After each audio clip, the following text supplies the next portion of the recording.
Welcome back to the channel, everyone. This is Yellow Cossack, and today we're going to be covering a in-depth unit guide for the Galactic Divide mod created by the one and only Biometric Nuke, who has made the WARNO experience, in my opinion, legendary.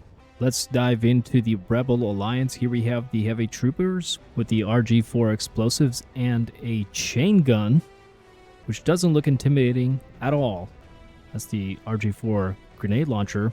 These guys do look pretty awesome, and as you can tell, the helmet here is fairly close to resemble the Rebellion in the original Star Wars movies.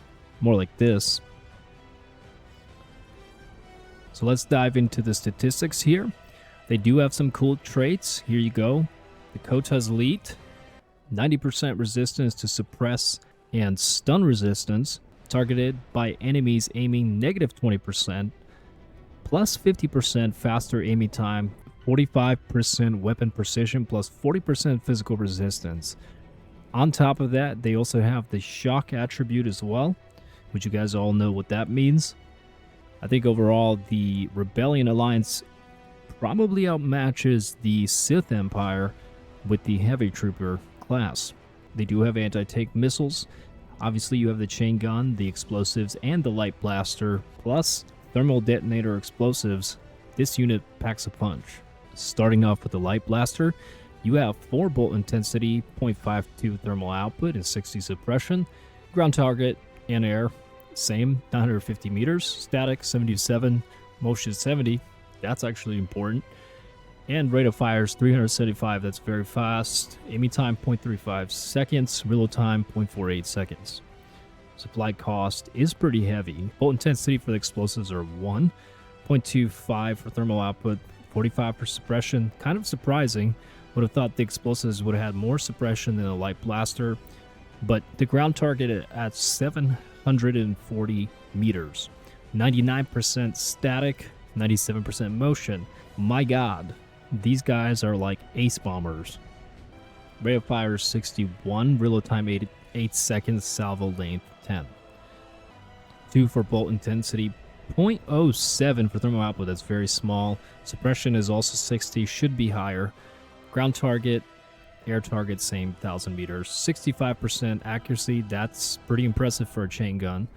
And 60% for the motion. Rate of fire is 3,000. What do you expect? Aiming time, 0.7. Reload time, 0.8.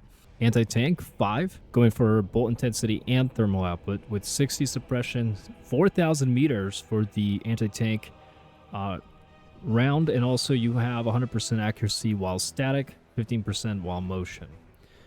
Rate of fire, 15. 4.4 seconds for aiming time and 4 seconds for reload time. Salvo length, 1. Supply cost, 340. So this unit all across, soaks up, I'd say, close to almost 3,000 supplies. So yeah, this unit could do a lot of damage. So for a heavy trooper unit, this is a good choice. For spec ups, we have chosen the Partisan Grenadiers. If any of you have watched Andor, you know what we're talking about. This is the Partisan Grenadiers. They come with the FC-1 anti-tank launcher, A280 light blaster, and of course the RG4 explosives. Let's hop into the statistics here. Starting off with the light blaster. 4 bolt intensity, 0.91 thermal output, 105 suppression, that's good. 950 meters, decent range. 72% while moving and 72% while not moving. And motion is 65%. Rate of fire is 353. That's pretty good. 0.37 for aiming time. That is very impressive. And 0.51 seconds for reload time. Supply is 2,100 just for the light blaster. Moving on to the explosives, fairly similar to the other units. Bolt intensity 1, 0.25 thermal output, suppression 45, 740 meters, 98% while not moving, 94% while moving. So still really good with the explosives there while on the move. Rate of fire is 58, 8.5 seconds, reload time, salvo length 10 seconds, supply cost 180. Anti-tank missiles, you have bolt intensity for 4, thermal output 4.1, and suppression 10, very low.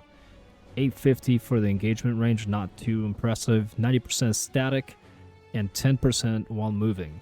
7 seconds for rate of fire, 4.6 aiming time, and 8.5 for reload time.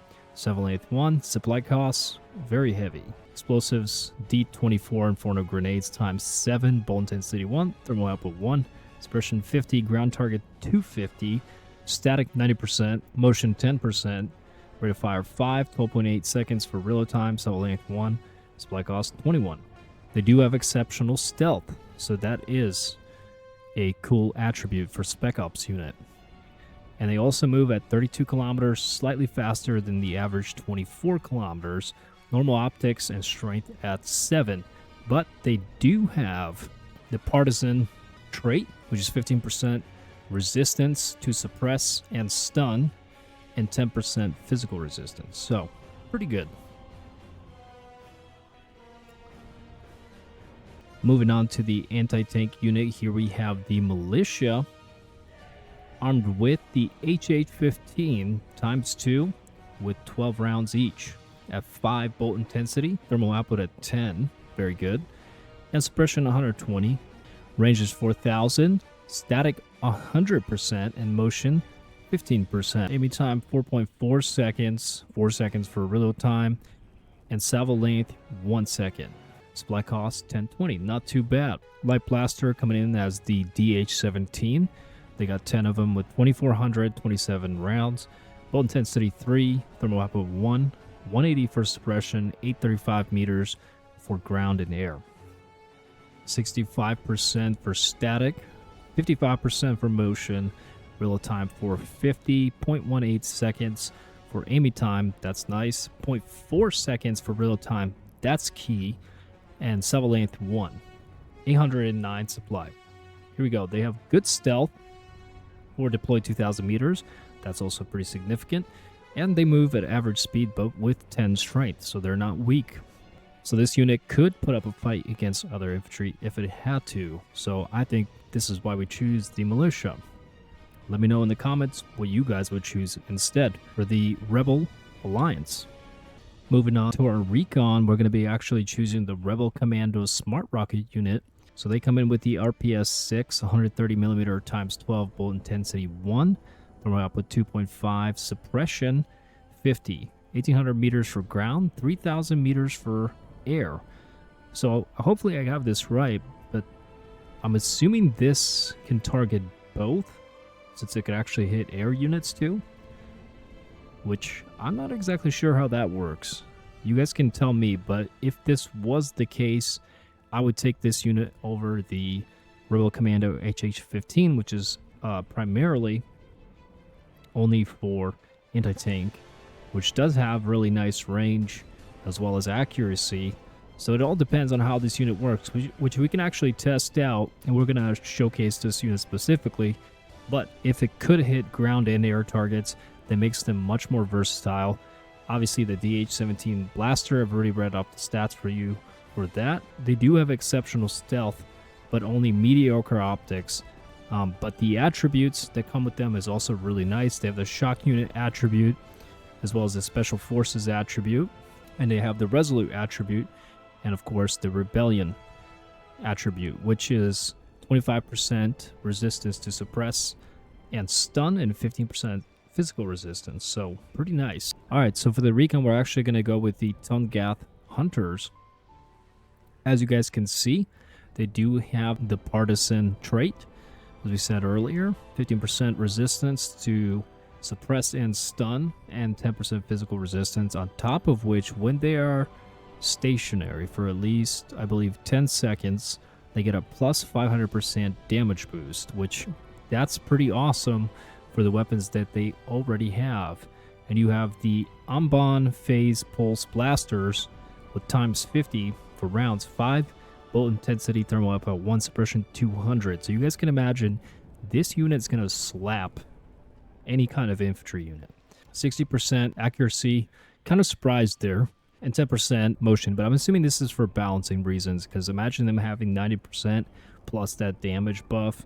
I mean, that would be really tough to go up against. Rate of fire is 28, 3.68 seconds for aiming time. That's kind of long, and then 2.13 seconds for reload time, fairly quick. Salvo length 1, and supply cost is very, very high for both of them. And then you have really good optics and really good stealth for deployed 2,000 meters, and they move quicker than the average infantry unit. So I think we're going to go with the Tognath Hunters. For command, we are going with the Frontline Partisans.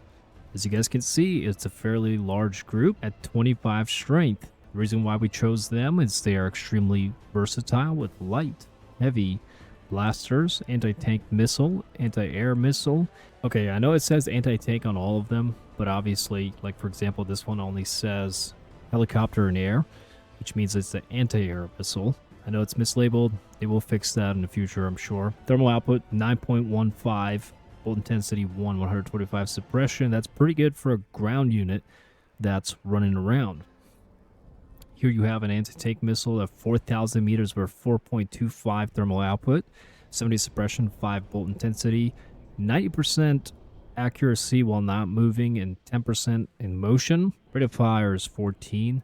Aiming time 4 seconds, 4.2.5 seconds for reload time, and salvo length 1. So you have 6 of these anti-tank missiles, and then on top of that you have the RPS 6 times 10 with also 80% accuracy and 3,000 meter range and 1,800 meter range. Again, I'm gonna ask about this. Is it both or is it one? Alright, so after I had a little bit of chat with the developer, the RPS 6 is multi-purpose. You can use it for ground and air targets. That's really cool. That makes this unit incredible. Honestly, you can use it as a defense unit. You can even push with this unit or push into zones with this unit, because again, it's super strong. You know, you have 25 strength. It could be a pretty good frontal assault unit if you want it to be. It can do anything. That's pretty awesome. Moving on to the artillery for the Rebel Alliance, we're going to use the HAML multi-rocket launcher. Proton missiles times 18, range 8,000, thermal output 10, suppression 485, rate of fire 7, 30 seconds for aiming, 40 seconds for reload, 6 for salvo, and 12k for supply. It can move at 80 kilometers, which is actually fairly quick for an artillery system. Can go on water, by the way, and it has 37 kilometers of autonomy. Alright, so the tank tab for the Rebel Alliance is highly controversial, and I probably don't want to touch it like Donald Trump, but here you go. You have the Gargantuan. It's huge! 4,250 points for the Gargantuan, if you guys can afford it. So, I think there's two line of thoughts for the Gargantuan. You can use it as a unit that soaks up damage, or you can use it as a unit that deals ungodly amount of firepower. In order to do that, you'd have to obviously clear a path for this thing, or get rid of all the long-range anti-tank units, set up a nice umbrella of AA, and then push this thing down the throat of your enemy. I think that's a fairly good tactic. Let me know if I'm wrong. Let me know if any of you have used this and had your friend basically stop being your friend because you used this damn thing. You guys can look at the statistics. I'm not going to read all that, but it's fairly similar across board for the light laser weaponry and the heavy laser weaponry, with 5 bolt intensity, 42.9 for thermal output, suppression 500%, ground target 5,500 meters, helicopter 5,500 meters, aircraft 5,000 meters, static 50%, motion 40%. Rate of fire 1, aiming time 1.05 seconds, reload time 48.3 seconds, and salvo length 1, supply 25. How the actual F is it 25? That can't be right. Someone needs to fix that. There's no way in hell that's 25. You have the medium turbo laser at 4 bolt intensity, 0.23 thermal output, suppression 174. Ground target 2,000 meters, helicopter 2,500 meters, aircraft 2,500 meters, static 40%, motion 28%, 100 rate of fire, aiming time 0.7 seconds, that's pretty good, 15.3 seconds, and salvo length 50. Supply cost 150. So all across, this is very low supply, which I don't think is right. Somebody probably should check that. And obviously bad stealth. Oh, I don't know why. You don't think you could hide this? I think I could hide this. Huzzah! Here I come, the Gargantuan. Hey, what do you guys think? Could we block the Strait of Hormuz with this? I think so. Wait, can it go on? Oh my god. It's amphibious, guys. Oh lord. Obviously, this is very expensive, so I don't know how practical that is. But if you want to go to something more budget-friendly, which is a foreign word for the US government, the ATHST is probably a good candidate for that. It's got 37 kilometer for speed, not too bad. Obviously not super fast, but that HXM cannon is pretty sexy. 5 bolt intensity thermal output, 7,250 for suppression, and 5,000 meters for range. That's key. Get some good recon out there and slap the shit out of everything. Pretty sure I've destroyed AT-ATs with this thing, and lots of other stuff. Anyway, 22 front, 16 side, 10 top, and 7 rear.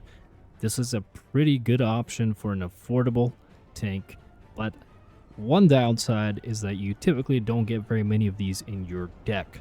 So it depends if you're going for number versus lethality. But I kind of find this thing as like the sniper of all tanks.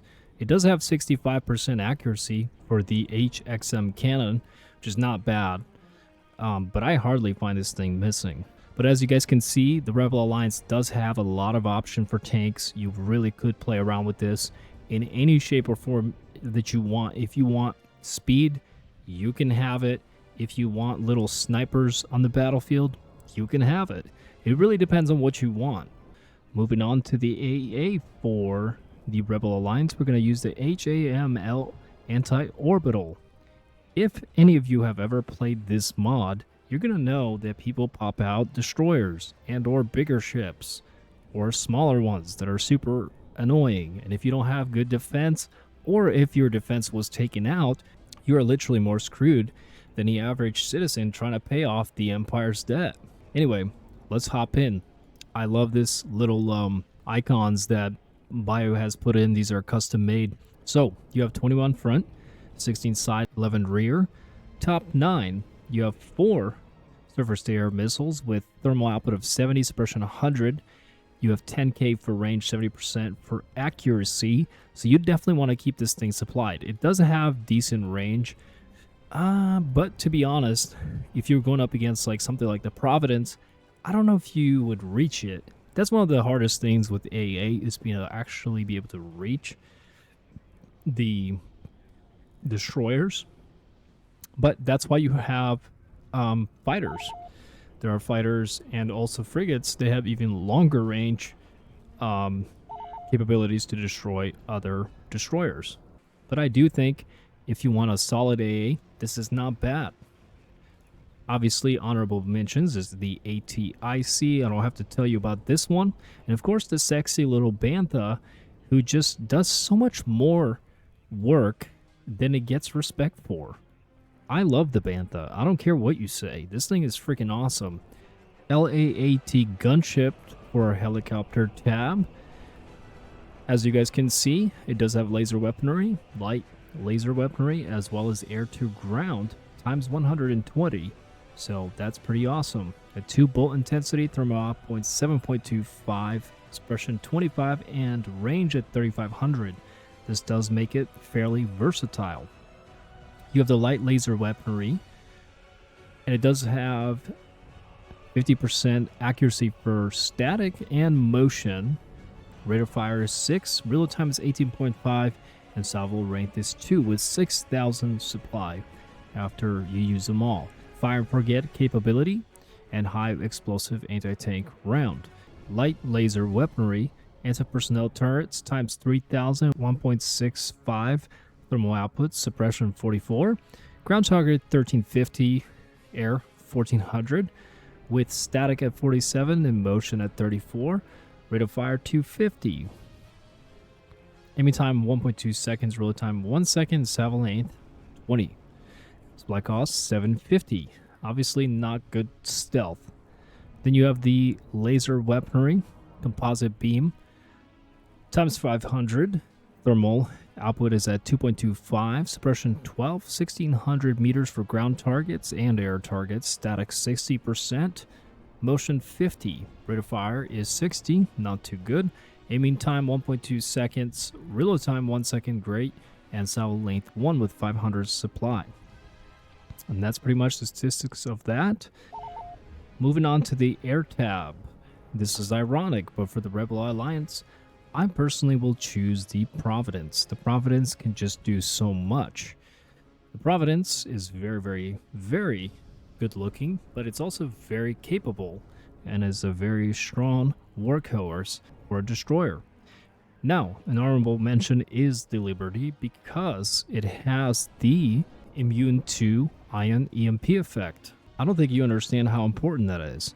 Now, obviously, it doesn't have any of the proton torpedoes, so you could potentially sneak this a lot further into the enemy territory and cause significant damage to the enemy.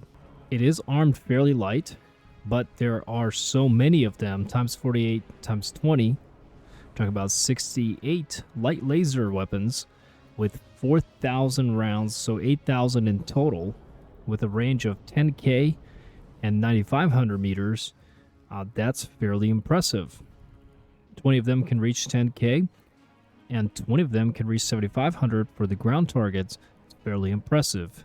So it can knock out air and ground units, being fairly lethal for what it is. At 845 points, I think this is fairly worth a shot. 30% ECM. So if you want to be more sticking to the using something that is actually from the Rebels, I think the Liberty is a very honorable mention.